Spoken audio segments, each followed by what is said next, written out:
नमस्कार, मैं आपके साथ केके राणा, वीआईपी न्यूज देख रहे हैं आप। स्वागत है आप सभी का बात झारखंड की में। झारखंड में महागठबंधन सरकार को 1 साल पूरा होने वाला है। इस 1 साल में सरकार को कई तरह की परेशानियों का सामना करना पड़ा। इसे देखते हुए सीएम हेमंत सोरेन अपने 1 साल के कार्यकाल में कई विभागों के द्वारा किए गए कार्यों की समीक्षा उन्होंने की है और यह समीक्षा 2 दिसंबर से शुरू हुई और आज 18 दिसंबर तक चली। अपनी आखिरी दिन की समीक्षा बैठक में सीएम ने पथ निर्माण विभाग की समीक्षा बैठक की और इसके कार्यों को लेकर कई दिशा निर्देश दिए गए। समीक्षा बैठक में विभाग से संबंधित तमाम पदाधिकारी मौजूद रहे। आपको बता दें कि पथ निर्माण विभाग के बाद सीएम ने भवन निर्माण विभाग की समीक्षा भी की है।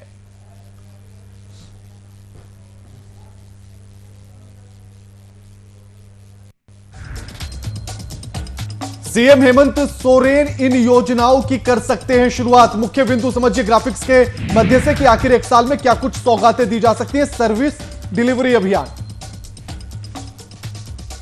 यानी कि डिलीवरी को लेकर अभियान चलाया जाएगा, उसको सर्विस दी जाएगी और बनो उत्पाद कोऑपरेटिव सोसाइटी वाली योजना भी चलाई जा सकती है।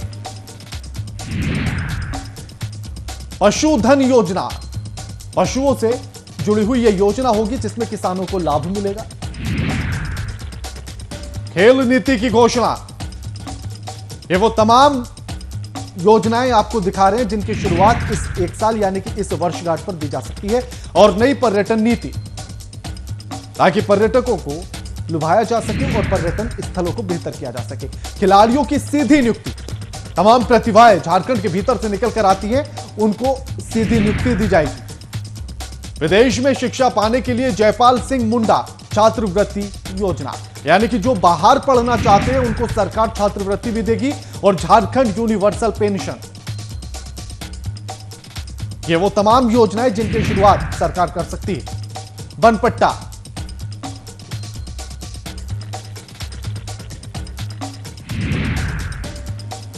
सीएम रोजगार सृजन कार्यक्रम, यानी कि मुख्यमंत्री रोजगार सृजन कार्यक्रम की भी शुरुआत कर सकती है। ओबीसी अनुसूचित जाति और जनजाति के आरक्षण के दायरे को बढ़ाने के लिए हाई पावर कमेटी,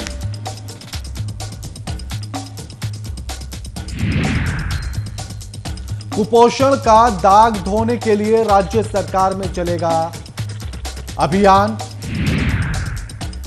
और कुपोषण का दाग धोने के लिए राज्य में चलेगा 100 दिन का कुपोषण मिशन अभियान।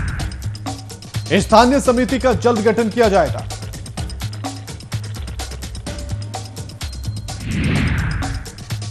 आदिवासी और ओपन यूनिवर्सिटी को लेकर कवायद तेज।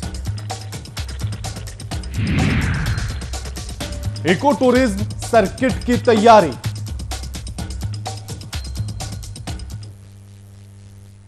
तो ये वो तमाम योजनाएं जिनको चलाया जा सकता है इस 1 साल यानी कि इस पहली वर्षगांठ पर।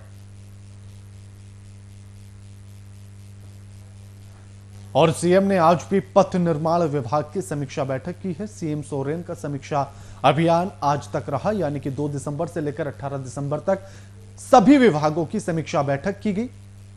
अब 1 साल यानी कि इस वर्षगांठ पर जनता को क्या कुछ सौगात मिलेगी, ये आने वाला समय बताएगा। लेकिन जिस बात की उम्मीद जताई जा रही है कि सरकार इन योजनाओं को शुरू कर सकती है, वो हम आपको दिखा रहे थे अभी कि किस तरह से विदेश में पढ़ने वाले बच्चों को छात्रवृत्ति देने वाली योजना भी शुरू की जा सकती है सरकार के द्वारा।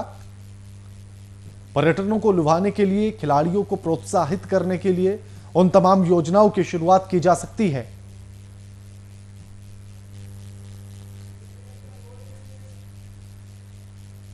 सीएम सोरेन का समीक्षा अभियान का आज आखिरी दिन रहा। पथ निर्माण विभाग और भवन निर्माण विभाग की आज समीक्षा बैठक की गई, अधिकारियों को निर्देश दिए गए। और अब इस खबर पर हमारे साथ हमारे संवाददाता अभिनव फोनलाइन पर जुड़ गए हैं।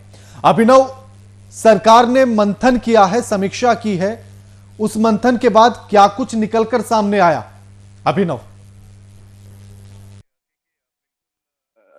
सही कहा, मंथन का जो दौर था, फिलहाल कह सकते हैं कि जितने भी विभाग थे जो 2 तारीख से जो हवाई फायरिंग की तरह जो ताबड़तोड़ जो समीक्षा चल रही थी वो अब समाप्त हो गया है, खत्म हो गई है। तारीख जो समीक्षा जितने भी विभाग थे, आज आखिरी था, आज पथ निर्माण विभाग का समीक्षा हो रहा था। तो कह सकते हैं कि जो जितने विभाग थे, अब सब कुछ जितने विभाग में सब में निर्णय ले लिया गया, अब सब कुछ समाप्त हो गया है। जो समीक्षा बैठक का दौर था, अब बातें ये है कि जो निर्णय लिए गए हैं, अलग अलग विभागों में अलग अलग निर्णय लिए गए हैं।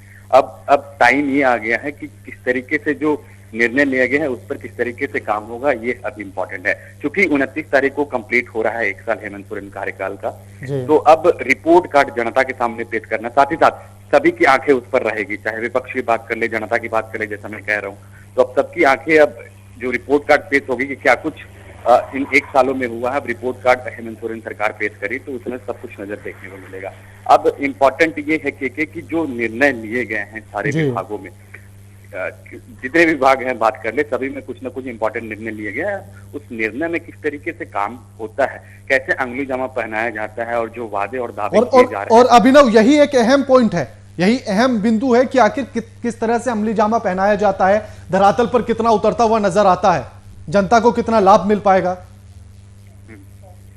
हाँ, बिल्कुल बिल्कुल, आप सही कह रहे हैं कि जो निर्णय लिए गए हैं, अब वो इम्पोर्टेंट टाइम है कि कैसे इन चीजों को हम काम कर रहे हैं। जो जो निर्देश दिए गए हैं विभागों की ओर से, और जो समीक्षा बैठक जो चला है विभागों में, और सचिव लोग मिलकर मुख्यमंत्री के साथ, जो भी अधिकारी रहे हैं सबके साथ बैठक हुई है, और अलग अलग विभागों को अलग अलग तरीके से निर्देश दिया गया है, और सबको अपने अपनी जिम्मेदारी दी गई है। और जो भी कमियां रह गई थी उसको कैसे सुदृढ़ किया जाए, कैसे उस पर काम करके जनता के सामने सब कुछ चीजों को पेश किया जाए, वो बहुत ही इंपॉर्टेंट होगा। लेकिन देखिए, दावे और वादे हो गए हैं, अब उस पर काम करना है, और काम करके जनता को दिखाना है कि हेमंत सोरेन सरकार ने जो काम किया है वो अच्छा था।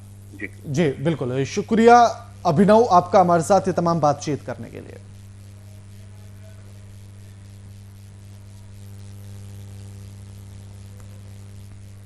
झारखंड हाईकोर्ट में एक जनहित याचिका दायर की गई। मामले को जानकारी देते हुए अधिवक्ता धीरज कुमार ने बताया कि पिछले दिनों बीजेपी के प्रदेश अध्यक्ष दीपक प्रकाश ने कहा है कि 2 महीने में हेमंत सोरेन की सरकार गिर जाएगी। इस मामले को लेकर दुमका में एक प्राथमिकी दर्ज की गई। याचिका में इस मामले की सीआईडी से जांच कराने की मांग की गई। इसके साथ ही झारखंड के पूर्व मुख्यमंत्री रघुवर दास और दुमका के बीजेपी सांसद निशिकांत दुबे के द्वारा ट्वीट कर बार बार हेमंत सोरेन को जेल भेजने और सरकार गिर जाने की बात कही है।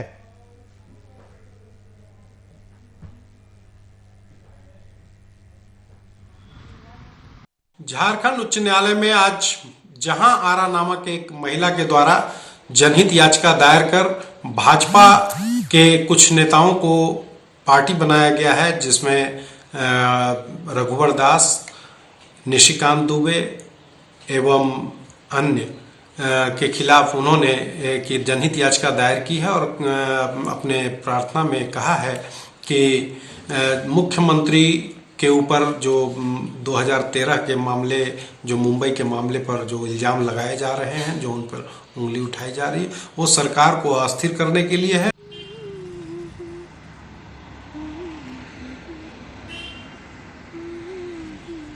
सामने आ रहा है, इसको किस तरह से देखा जाए, और इस खबर पर हमारे साथ हमारे संवाददाता शुभम कुमार फोन लाइन पर जुड़ गए हैं। शुभम, जिस तरह से विपक्ष एक के बाद एक इस तरह के बयान दे रहा है कि मुख्यमंत्री को जेल भेज दिया जाए, कहा जा रहा है कि सरकार 2 महीने के भीतर गिर जाएगी, लोकतंत्र में ये सब जायज है? शुभम जी, की अगर बात करें इस आरोप की, तो लगातार कहीं ना कहीं भारतीय जनता पार्टी शुरू से आरोप लगाती गई है, और भारतीय जनता पार्टी के राज्यसभा सांसद दीपक प्रकाश ने चुनाव होने के टाइम ही कहा था कि 2 महीने के अंदर सरकार को गिरा दिया जाएगा। ऐसे तमाम तरह के गंभीर आरोप लगाए जा रहे हैं। तो वही आज झारखंड मुक्ति मोर्चा की ओर से एक प्रेस वार्ता करके जानकारी दिया गया। सुप्रीम ने साफ तौर पे कहा है कि भारतीय जनता पार्टी चाहती है कि हमारी सरकार गिर जाए, इसलिए तमाम तरह के हथकंडे भारतीय जनता पार्टी की सरकार अपना रही है। और एक महत्वपूर्ण और बात बता दें आपको, जिस तरीके से जब पंचायत चुनाव की अगर बात करें तो भारतीय जनता पार्टी लगातार राज्य सरकार पे आरोप लगा रही है कि ये भारतीय जनता पार्टी का ये कहना है कि अब राज्य सरकार पंचायत चुनाव नहीं कराना चाहती है। और आपको एक महत्वपूर्ण बात बता देते हैं, आज की अगर बात करें तो आज झारखंड दौरे पर पहुंचे हैं यहाँ के प्रभारी भारतीय जनता पार्टी के दिलीप सेकिया ने। उन्हें साफ तौर पे कहा कि राज्य सरकार का विल पावर हमें दिखाई नहीं देता है। तो ऐसे तमाम तरीका के गंभीर आरोप लगाना मौजूदा सरकार पर, तो कहीं ना कहीं आज इसी को लेकर आज एक याचिका दायर की गई है और संभवतः यह कयास लगाया जा रहा है कि इसकी जो अपडेट आएगी वो कल भी पता चल पाएगा। ठीक है, लेकिन जिस तरह से बयान निकलकर सामने आता है, ये सिर्फ एक जगह पर नहीं, तमाम जगहों पर ऐसी चीजें देखी गई पूरे हिंदुस्तान में, और साथ ही विपक्ष के द्वारा इस तरह का बयान देना, अगर लोकतंत्र में जनता ने किसी को जिम्मेदारी दे दी है, उसके बाद अपनी राजनीतिक समीकरण भिड़ाकर उस जनता के फैसले को नकार देना, किस तरह से देखा जाए? जी के बिल्कुल आपकी बात सही है, लेकिन आपको ये भी बात बता दें क्योंकि विपक्ष का एक रोल होता है कि सरकार के उपलब्धियों पर सवाल उठाना, सरकार के कार्यशैली पर सवाल उठाना, लेकिन ये सिलसिला अब दिन प्रतिदिन झारखंड में बढ़ता हुआ दिखाई दे रहा है, इसलिए क्योंकि जब से सरकार बनी है, सरकार के अभी तकरीबन 1 साल भी पूरे नहीं हुए हैं, जो आरोप और प्रत्यारोप का सिलसिला है लगातार जारी है और कहीं ना कहीं भारतीय जनता पार्टी लगातार आरोप लगा रही है हेमंत सरकार पर कि ये ऐसे क्यों नहीं हुआ, ये कार्य पूरा क्यों नहीं हुआ। अब जैसे कि आज की अगर प्रेस वार्ता की बात बताते हैं, आज शाम में भारतीय जनता पार्टी के प्रदेश कार्यालय में प्रेस कॉन्फ्रेंस किया गया, जिसमें राज्यसभा सांसद दीपक प्रकाश उपस्थित थे और प्रभारी दिलीप सैकिया भी उपस्थित थे। उन्होंने साफ तौर पर कहा कि स्कूल खोलने का निर्णय आखिर ने सरकार क्यों लिया, आखिर में सरकार अभिभावकों से बात क्यों नहीं की। देखिए, अगर स्कूल खोलने की बात हेमंत सरकार ने की, एक अच्छी पहल थी, लेकिन उस पर भी आज भारतीय जनता पार्टी ने एक कहीं ना कहीं आरोप लगाया है राज्य सरकार पर। के जी शुक्रिया शुभम, आपका हमारे साथ ये तमाम बातचीत करने के लिए।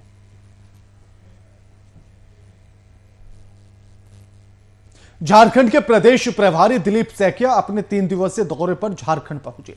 बीजेपी को झारखंड में और भी मजबूत करने के लिए दिलीप सैकिया को झारखंड की जिम्मेदारी दी गई, इसीलिए उन्होंने झारखंड का प्रदेश प्रभारी बनाया गया उन्हें, और प्रदेश प्रभारी बनने के बाद दिलीप सैकिया पहली बार झारखंड पहुंचे। दिलीप सैकिया अपने 3 दिवसीय दौरे पर बीजेपी के नेताओं के साथ कई बैठक करेंगे और फिलहाल बीजेपी प्रदेश कार्यालय में कोर कमेटी की बैठक में वे उपस्थित होकर प्रदेश संगठन को मजबूत बनाने समेत झारखंड में सियासत में नई रणनीति पर भी चर्चा करेंगे। झारखंड के प्रभारी बनने के बाद हमारे राष्ट्रीय महासचिव आदरणीय दिलीप सैकिया जी का पहली बार झारखंड आना हुआ है। संगठनात्मक और कई प्रकार के मुद्दों को लेकर के लगातार 3 दिन वो हर स्तर के कार्यकर्ताओं से मिलेंगे, बातचीत करेंगे, आगे की कार्यक्रमों की रूपरेखा तय करेंगे। वर्तमान में राज्य सरकार जो है उसने अपना 1 वर्ष का कार्यकाल पूरा किया है, उसका लेखा जोखा हम भारतीय जनता पार्टी के कार्यकर्ता ले रहे हैं। सरकार पूरी तरीके से सभी मोर्चों पर विफल रही है। इस खबर पर हमारे साथ हमारे बिहार झारखंड के संपादक कुंदन कृतिकी जी फोन लाइन पर जुड़ गए हैं। कुंदन जी, झारखंड में बीजेपी अपनी मजबूती के लिए जिम्मेदारी दी उन्होंने दिलीप सैकिया को, और वो एक के बाद एक बैठक करेंगे, इस तरह की बातें अभी निकलकर सामने आ रही हैं। झारखंड में कितनी मजबूती मिलेगी बीजेपी को दिलीप के कंधों पर जिम्मेदारी के बाद? देखिए, 2019 के बाद, 2019 के लोकसभा चुनाव के बाद बीजेपी की झारखंड में स्थिति बदली थी और 2019 में विधानसभा चुनाव के बाद स्थिति दोबारा से बदल गई। और इन तमाम परिस्थितियों के बाद भारतीय जनता पार्टी ने गहन चिंतन और मंथन के बाद दिलीप सैकिया, जो कि असम से सांसद भी हैं और राष्ट्रीय महासचिव भी हैं, उनके कंधों पर झारखंड भाजपा का कमान सौंप दिया है। और अब इनकी सबसे बड़ी जिम्मेदारी होगी भाजपा को वापस से झारखंड में स्थापित करना। और इसी क्रम में 3 दिवसीय संगठनात्मक प्रवास पर ये झारखंड पहुंचे हैं और यहाँ पहुंचने के बाद विधायक दल की बैठक, कोर कमेटी की बैठक, तमाम विधायकों और सांसदों के साथ बैठक, जिला अध्यक्षों के साथ बैठक, ये बैठकों का सिलसिला 3 दिनों तक चलेगा। और इसके बाद इन 3 दिनों के बाद ये झारखंड में भाजपा को कैसे मजबूत किया जाए, कैसे स्थापित किया जाए, और झारखंड में जो एक आदिवासी गैर आदिवासी मुख्यमंत्री के चेहरे को लेकर भाजपा ने एक प्रयोग करने की कोशिश की थी, वो प्रयोग कितना सफल हुआ, कितना असफल हुआ, इन तमाम रिपोर्ट के साथ भाजपा के आला कमान के साथ मुलाकात करेंगे। जाहिर सी बात है, जेपी नड्डा, अमित शाह, प्रधानमंत्री नरेंद्र मोदी, ये तमाम लोगों को अपनी रिपोर्ट सौंपेंगे। और उसके बाद भाजपा का किस तरीके से झारखंड में आगे विस्तार किया जाए या भाजपा को किस तरीके से आगे लेकर चला जाए, इस पर चिंतन मंथन किया जाएगा। और इसी क्रम में ये आज यहाँ पहुंचे हैं। यूं कहा जाए कुंदन जी यूं कहा जाए कि झारखंड में अब बीजेपी ने अपना मिशन विस्तार शुरू कर दिया है। आपकी बात से 100% सहमत हूँ कि झारखंड में बीजेपी ने अपना मिशन विस्तार शुरू किया है और इस विस्तार में कितने सफल हो पाते हैं वो तो आने वाला समय ही बताएगा। लेकिन सबसे अहम बात यह है कि जिस तरीके से रघुवर दास के मुख्यमंत्रित्व काल में भाजपा में अंतर्कलह सतह पर आकर उजागर हुआ था।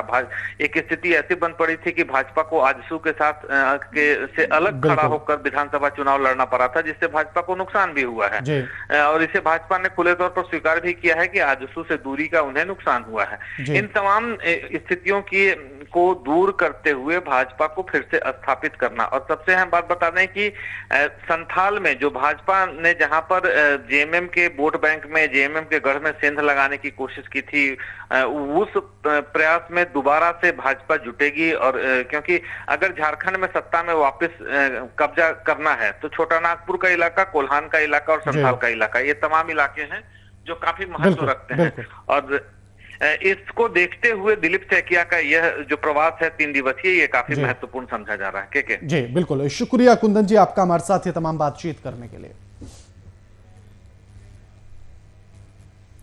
झारखंड प्रदेश प्रोफेशनल कांग्रेस के तत्वाधान में कांग्रेस भवन में एक कार्यक्रम का आयोजन किया गया। कलाकार और अभिनेता हर्षवर्धन अपने प्रोजेक्ट को लेकर रांची आए थे, जहां प्रोफेशनल कांग्रेस के अध्यक्ष आदित्य विक्रम जायसवाल के नेतृत्व में उन्हें सम्मानित किया गया। इस मौके पर मौजूद हर्षवर्धन ने झारखंड राज्य की खूबसूरती की तारीफ की, साथ ही मुख्यमंत्री से भी मुलाकात कर अपनी बातों को उनके समक्ष रखा।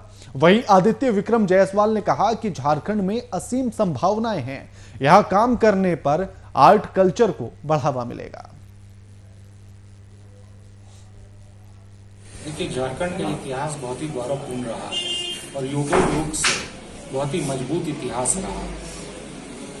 मैं हर्षवर्धन जी के बारे में पहले बता दूं, इनकी जो कंपनी है डिविनिटी स्टूडियोज, ग्लोबली जो लैंगहार्ड कंपनी है उससे जॉइंट वेंचर करके, जो कि जेम्स बॉन्ड का मूवी सब बनाते हैं, इंडियन कंटेंट के लिए इनकी कंपनी के साथ जॉइंट वेंचर हुआ। ये शूट कर रहे थे उत्तर प्रदेश और काफ़ी स्टेट में।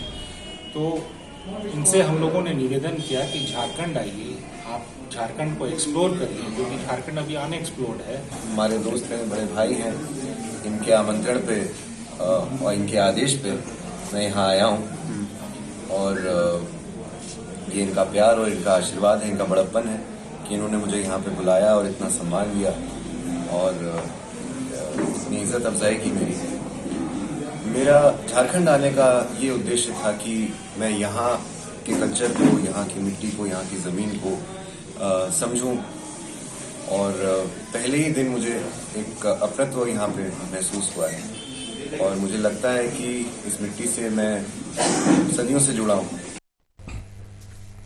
इस खबर पर हमारे साथ यूथ प्रोफेशनल कांग्रेस के आदित्य विक्रम जायसवाल जुड़ गए हैं। आदित्य जी, स्वागत है आपका वीआईपी न्यूज में। जी नमस्कार। नमस्कार आदित्य जी, जिस तरह से आज ये बैठक हुई, ये चर्चा हुई और जिस तरह से आज हर्षवर्धन जी ने इस बात को भी कहा कि झारखंड के भीतर बेहद संभावनाएं हैं आर्ट कल्चर को लेकर।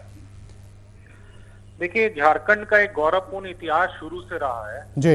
युग युग से आर्ट एंड कल्चर झारखंड का बहुत मजबूत रहा है जी, जो कि एक प्रयास प्रोफेशनल कांग्रेस की टीम द्वारा हर्षवर्धन जी से वो दूसरे स्टेट में जाके शूट कर रहे थे, तो हम लोगों ने निमंत्रण दिया कि आप झारखंड को भी एक्सप्लोर करिए जी। बहुत सारी और यहाँ क्योंकि इनकी कंपनी जो है लैंगहार्ड स्टूडियोज से इंडिया कंटेंट के लिए टाई अप किया है डिविनिटी स्टूडियोज से, तो हम लोगों का यही प्रयास है कि जो भी यहाँ के एक्टर हैं उनको और मौका मिले, चांस मिले और ना कि केवल देश में, झारखंड के बारे पूरे ग्लोबल मीडिया में भी चर्चा हो, आर्ट एंड कल्चर की चर्चा हो, यही प्रयास था हम लोगों का। आदित्य जी, आखिर कितना लाभ झारखंड की जनता को या उन कलाकारों को या प्रतिभाओं को कितना लाभ मिलेगा अगर शुरू हो जाता है तो, और सीएम साहब का रुख क्या रहा जब मुलाकात हुई?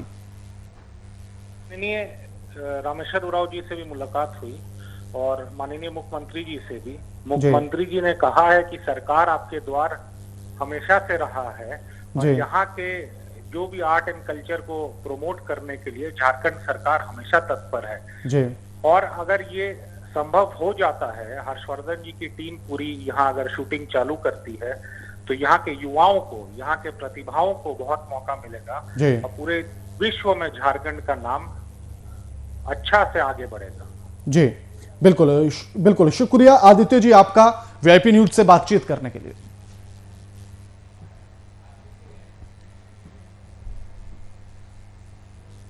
केंद्र सरकार के द्वारा लाए गए कृषि कानून का विपक्षी पार्टियां और किसानों के द्वारा विरोध हो रहा है। इस पर झारखंड राष्ट्रीय ओबीसी मोर्चा के प्रदेश अध्यक्ष ने कहा है कि किसान विरोधी कानून केंद्र सरकार ने बनाया है और जिससे किसानों को ही परेशानी हो रही है। साथ ही कहा कि इसे सरकार अविलंब हटाए, नहीं तो पूरे देश भर में आंदोलन होगा। किसान आज भी वो कहीं भी बेचने के लिए स्वतंत्र है, एमएसपी उसे से अधिक मिलेगा। तो कहाँ है कि इस कानून आएगा तभी वो बाहर बेच सकता है, बाहर बेचने का उसको अवसर मिला है, आज भी है। आपको लाने की क्या आवश्यकता है, हमें तो कहीं से नहीं लगता है। और ये बाजार रहने से ये लोगों की सुरक्षा कवच है किसानों का कि वहाँ जाकर वो बेचने का काम करते हैं। नहीं तो ये कारपोरेट घराने आएंगे और एक बार तो ऊंची दामों में खरीद लेंगे और मार्केट को खत्म कर देंगे।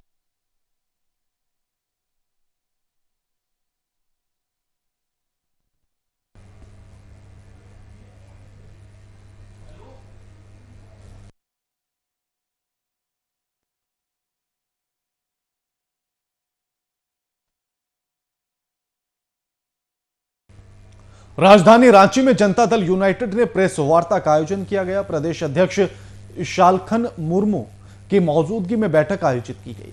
बैठक में कई मुद्दों पर चर्चा की गई और इस दौरान शालखन मुर्मू ने जेडीयू को प्रदेश में आगे बढ़ाने के लिए 10 अहम बिंदुओं को और मुद्दों को जेडीयू के राष्ट्रीय परिषद की बैठक में रखने की बात कही। साथ ही कहा कि पटना में जेडीयू के राष्ट्रीय परिषद की बैठक 27 दिसंबर को आयोजित होने वाली है।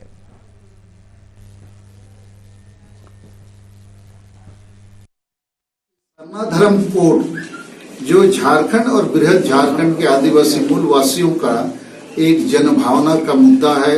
इस पर 11 नवंबर 2020 को झारखंड विधानसभा ने प्रस्ताव भी पारित किया है, लेकिन अभी जिन लोगों ने प्रस्ताव पारित किया था उसमें सभी पार्टी पक्ष विपक्ष शामिल थे, लेकिन अभी वो लोग चुपचाप हो गए हैं, इस पर कोई कुछ नहीं कह रहा है। इसी प्रकार कर्नाटक विधानसभा में 2018 में लिंगायत धर्म भी पारित हुआ था, जिसको दिल्ली ने खारिज कर दिया।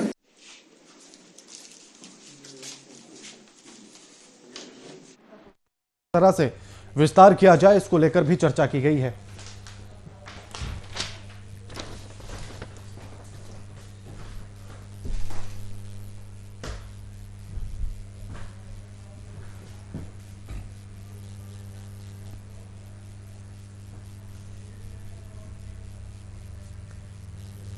खबर धनबाद से है और जहां एक महिला जमीन दोज हो गई है, वो आपको दिखाएंगे। तस्वीरें आपकी टीवी स्क्रीन पर है। धनबाद के धनसार स्थित विश्वकर्मा प्रोजेक्ट स्थित आग प्रभावित क्षेत्र में एक महिला जमीन दोज हो गई है। दरअसल एक महिला शौच के लिए बाहर गई थी, अचानक भूमिगत आग की वजह से जमीन फट गई और महिला उसी जगह जमीन दोज हो गई। घटना से गुस्साए लोगों ने सड़क पर जाम कर आगजनी कर विरोध व्यक्त किया है। तब कहीं जाकर कोयलरी से पोकलेन मंगवाकर महिला का रेस्क्यू किया गया, लेकिन अब तक महिला की मौत हो गई है और 50 फीट गहराई तक महिला का अधजला शव बरामद हुआ है। ये महिला शौच के लिए गई थी अपने बच्ची को लेकर, भूधसान हो गया और वो महिला नीचे चली गई। वो बच्ची फिर चीखने चिल्लाने पर आसपास के लोग जुटे तो पता चला वो महिला नीचे चली गई। क्या की घटना है ये सुबह लगभग 8 बजे। कौन सी जगह, कौन से? ये इंडस्ट्री कोयलरी और इसमें साफ प्रबंधन की लापरवाही दिख रही है, क्योंकि ये जब ये भूधसान क्षेत्र है तो प्रबंधन को चाहिए था कि आसपास जो है वो फेंसिंग वायर से बगल में बस्तियां बगल में। सुबह 8 बजे परिवार गई शौच करने के लिए और शौच के दौरान जो है कि गड्ढा हो गया, उसमें मेरा परिवार गिर गई। और कितने बजे? सुबह 8 बजे। और अब 4-5 घंटा होने जा रहा है, कोई कार्रवाई नहीं हुआ अभी तक। क्या आप लोग क्या मांग करते प्रशासन से? हम तो चाहते कि भाई मुआवजा दे और नियोजन दे दे मेरा, ताकि बच्चों। हमारे साथ हमारे धनबाद के bureau chief Amit Sinha phone line पर जुड़ गए। अमित जी, जिस तरह से एक महिला जमीन दोज हो गई है जमीन की आग की वजह से, पूरी जानकारी क्या कुछ है अमित जी? देखिए कि ये धनबाद झरिया कोलफील्ड क्षेत्र जो है, ये भूमिगत अग्नि को लेकर आज करीब 40 वर्षों से जो है आग का दहन चल रही है। यहाँ पे लगातार एक के बाद इस तरह की घटनाएं होती है जब जमीन जो है फटकर अंदर चली जाती है और जमीन के अंदर से आग निकलती है। लेकिन ये विश्वकर्मा प्रोजेक्ट में जो है वहां पे आज ऐसी घटना हुई है और एक महिला जो है फौज के लिए बिल्कुल एक दुख भरी घटना जिसमें महिला जमीन दोज हो गई है और जमीन की आग की वजह से। शुक्रिया आपका अमित जी, हमारे साथ ये तमाम बातचीत करने के लिए।